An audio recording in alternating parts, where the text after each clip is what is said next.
दोस्तों ये कहानी एक ऐसे आदमी की है जिसको चूल मची थी कि वो अमेज़न के खतरनाक जंगलों के बीच में जाएगा और वहाँ पर पाई जाने वाली प्राचीन चीजों पर रिसर्च करेगा। लेकिन वहाँ जाते ही वो एक ऐसे कबीले के हत्थे चढ़ जाता है जहाँ सिर्फ औरतें ही रहती थीं और वो सभी औरतें उस आदमी से अपने लिए बच्चा चाहती थीं। तो कहानी की शुरुआत में हम टोनी नाम के एक आदमी को देखते हैं जो अपनी बोट पर बैठकर अमेज़न के खतरनाक जंगलों के बीच में घूम रहा था। टोनी को प्राचीन चीजों का बहुत शौक था और उसका यही शौक उसे यहाँ ले आया था। उसे कहीं से पता चला था कि जंगल में एक प्राचीन कबीला है और उनके पास कई तरह की प्राचीन चीजें रखी हैं। बस तभी से टोनी उस प्राचीन कबीले और उनकी प्राचीन चीजों को देखना चाहता था। वहीं टोनी के साथ उसका दोस्त टिल्लू टटपुंजिया और कुछ लोकल आदमी भी थे। अब उनकी टीम लगातार आगे बढ़ रही थी, पर तभी उनकी नजर दूसरी बोट पर पड़ती है जिस पर नदी के लुटेरे थे। वो लुटेरे टोनी की बोट को रोककर उस पर हमला कर देते हैं। उधर टोनी भी उन लुटेरों का मुकाबला करता है और उसकी टीम भी उनके साथ बहादुरी से लड़ती है, पर क्योंकि लुटेरों की संख्या ज्यादा थी तो टोनी की टीम ज्यादा देर तक उनका मुकाबला नहीं कर पाती और सभी लोग मारे जाते हैं। वहीं टोनी और टिल्लू अपनी जान बचाकर वहां से भाग जाते हैं और किसी तरह से जंगल में घुस जाते हैं। उन दोनों को कुछ नहीं पता था कि वो कहाँ हैं। उनको मदद चाहिए थी, इसलिए वो दोनों जंगल की ओर चलने लगे। लेकिन थोड़ी देर चलने के बाद ही टोनी की तबीयत खराब हो जाती है और वो बेहोश होकर नीचे गिर जाता है। दरअसल उसे एक सांप ने काटा था और टिल्लू टटपुंजिया उस सांप को देख लेता है। तभी वो जल्दी से कुछ जड़ी बूटियां ढूंढकर उसे टोनी को खिलाता है ताकि उसकी जान बच सके। अब जड़ी बूटियां खाकर टोनी बच तो गया था, लेकिन अभी भी उसकी हालत ठीक नहीं थी। उसे मदद की जरूरत थी, इसलिए टिल्लू टटपुंजिया मदद ढूंढने चला जाता है और टोनी वहाँ पर अकेला रह जाता है। आगे काफी देर बाद भी जब टिल्लू वापस नहीं आता तो टोनी उसे खुद ही ढूंढने निकल जाता है। वो जोर जोर से टिल्लू को पुकारने लगता है और तभी टोनी की आवाज वहाँ की जंगली लड़कियां सुन लेती हैं जो कि वहाँ के एक कबीले में रहती थीं। उधर टोनी की हालत अभी भी खराब थी, इसलिए वो ज्यादा चल नहीं पाता और फिर से बेहोश हो जाता है। उधर वो जंगली लड़कियां लगातार उसे ही देख रही थी और उन सभी के शरीर पर रंग लगा हुआ था।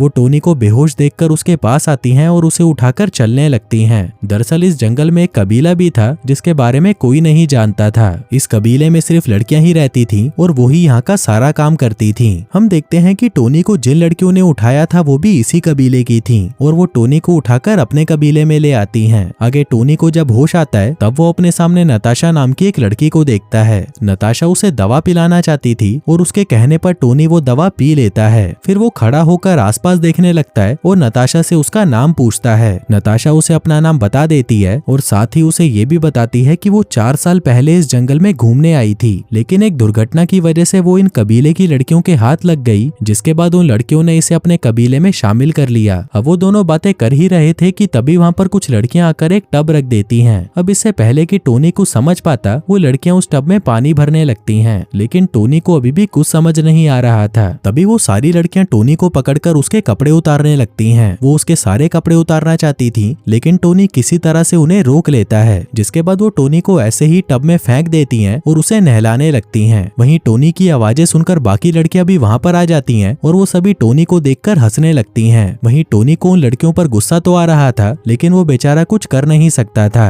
दरअसल वो सभी लड़कियां टोनी के साथ मजदूरी करना चाहती थीं, लेकिन टोनी उनसे डरा हुआ था और उन्हें खुद से दूर कर रहा था। पर जब वो लड़कियां टोनी के साथ जबरदस्ती करने लगती हैं, तभी टोनी किसी तरह से खुद को बचा लेता है और वहां से भागकर दूसरे कमरे में आ जाता है, लेकिन वहां पर भी उसे लड़कियां ही मिलती हैं। वो सभी लड़कियां हर हाल में उसके घोड़े की सवारी करना चाहती थीं, लेकिन इस बार भी टोनी किसी तरह से बच निकला और वहां से भागकर एक नए कमरे में आ गया। उसने देखा कि उस कमरे में शातिर शैंकी नाम का एक लड़का था और कई सारी प्राचीन चीजें पड़ी थीं। फिर टोनी जब उससे उन चीजों के बारे में पूछता है तब शातिर शैंकी उसे बताता है कि मैं इस जंगल में 10 साल पहले आया था। दरअसल मैं जंगल में रास्ता भटक गया था और तभी अचानक इन लड़कियों ने मुझे पकड़कर कैद कर लिया। मैंने भागने की भी बहुत कोशिश की, लेकिन कभी भी सफल नहीं हो पाया। अब उसकी बातें सुनकर टोनी उससे इन प्राचीन चीजों और कबीले के बारे में पूछता है। शातिर शैंकी उसे बताता है कि ये सभी चीजें सोने की बनी हैं और ये इस कबीले में पिछले कई हजार सालों से हैं। जिसके बाद वो टोनी को कबीले के बारे में बताता है। कहता है कि इस कबीले में सिर्फ लड़कियां ही रहती हैं और वो एक टाइम पर सिर्फ एक ही आदमी को इस कबीले में रखती हैं, क्योंकि इस कबीले का मानना था कि अगर एक समय में 2 या 2 से ज्यादा आदमी इस कबीले में रहें तो ये कबीला श्रापित हो जाएगा और यहाँ की लड़कियां सिर्फ उसी आदमी के साथ मजदूरी करती हैं जिसको वो कैद करके लाती हैं और वो सभी लड़कियां उसी के बच्चे को जन्म देती हैं। लेकिन अगर पैदा हुआ बच्चा एक लड़का होता है तो उसे उसी वक्त मार दिया जाता है और अगर वो लड़की होती है तो उसे पाल पोस कर बड़ा किया जाता है। शातिर शैंकी बताता है कि मैंने भी कई लड़कियों के साथ मजदूरी की है और मेरे भी कई सारे बच्चे हैं, लेकिन अब मैं कमजोर पड़ चुका हूँ और अब मेरे घोड़े में इतनी शक्ति नहीं है कि मैं उनको और बच्चे दे सकूं। इसलिए अब ये जिम्मेदारी तुम्हारी है। तुम जितना हो सके उतनी लड़कियों की पिंकी बजाओ और उनके बच्चों के पिता बनो। इसी दौरान नताशा उसके पास आती है और शातिर शैंकी को अपने कमरे में जाने को कहती है। उसके जाते ही टोनी नताशा से बात करने लगता है, पर तभी नताशा उसे कहती है कि मैं तुमसे ज्यादा बातें नहीं कर सकती। और इसी बीच बुलबुल नाम की एक औरत भी उनके पास आ जाती है। हम देखते हैं कि नताशा इस कबीले के बाहर की लड़की थी, तो वो टोनी से ज्यादा बातें नहीं कर सकती थी। वो यहाँ पर बस एक नौकरानी थी और उसका काम साफ सफाई का था।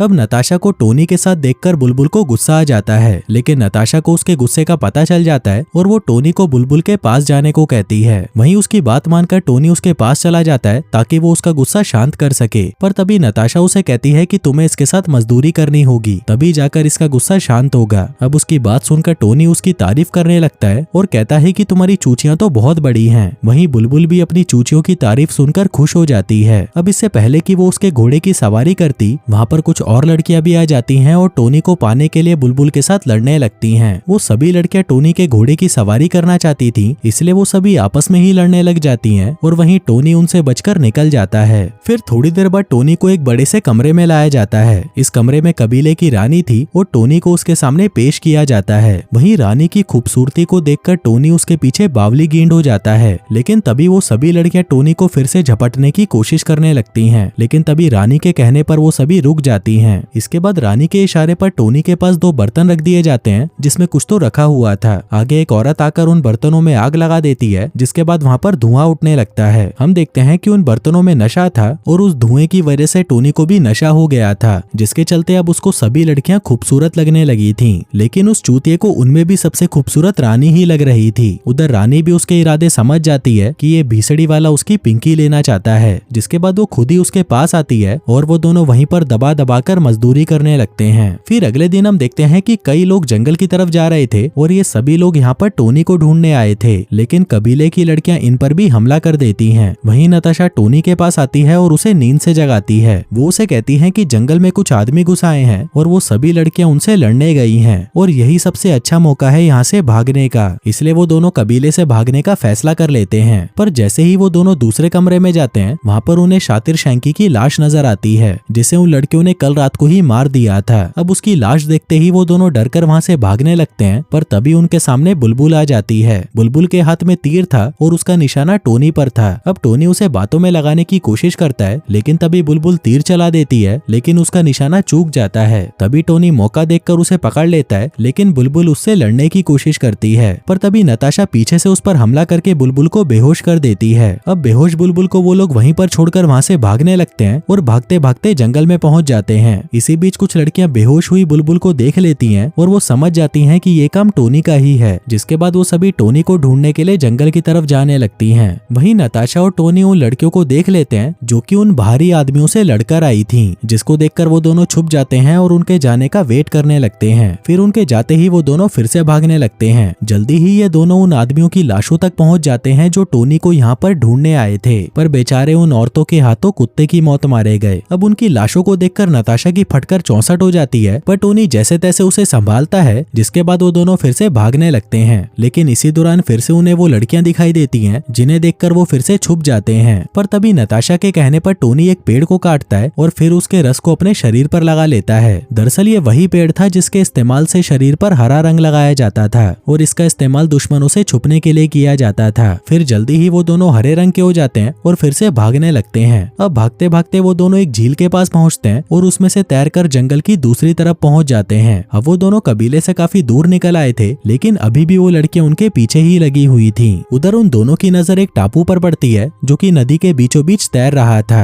वो दोनों जल्दी से उस टापू पर आते हैं ताकि वो इन लड़कियों से दूर जा सकें। तभी वहाँ पर आते ही उन्हें एक हवाई जहाज की आवाज सुनाई देती है जो उनके ऊपर ही घूम रहा था। इस हवाई जहाज में टिल्लू टटपुंजिया था और वो यहाँ पर टोनी को ढूंढ रहा था। दरअसल जब टिल्लू टटपुंजिया टोनी के लिए मदद ढूंढने गया था तो वो भी वहाँ से रास्ता भटक गया था और इसी दौरान ही टोनी को वो कबीले की लड़कियां उठा ले गई थीं। फिर कहानी के अंत में टिल्लू टटपुंजिया टोनी और नताशा को बचा लेता है, जिसके बाद टोनी और नताशा शादी कर लेते हैं और हमेशा के लिए साथ में रहने लगते हैं। और दोस्तों इसी के साथ ही ये कहानी यहीं खत्म हो जाती है।